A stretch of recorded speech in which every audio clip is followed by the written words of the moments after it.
வணக்கம். இன்றைய ஆன்மீக தகவலில் நாம் மகத்துவம் நிறைந்த மருதாணி செடியை பற்றி தாங்க பார்க்க போகிறோம்.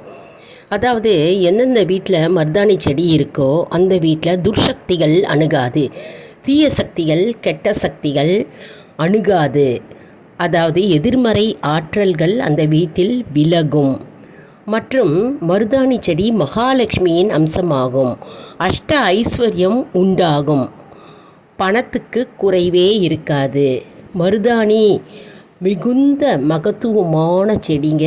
அதாவது மருதாணியை நம்ம பறித்து கையில் இட்டுக்கொண்டால் நமக்கு நம்ம வீட்டில் ஒற்றுமை உண்டாகும் மற்றும் சந்தோஷம் சமாதானம் உண்டாகும். கணவன் மனைவி ஒற்றுமை பெறுவர். மற்றும் இந்த மருதாணி செடியை நம்ம தொட்டிலையும் வைக்கலாம் மற்றும் கிரவுண்ட்லேயும் வைக்கலாம். செவ்வாய் வெள்ளியில் பால் ஊற்றி விளக்கேற்றி வைக்க வேண்டும்.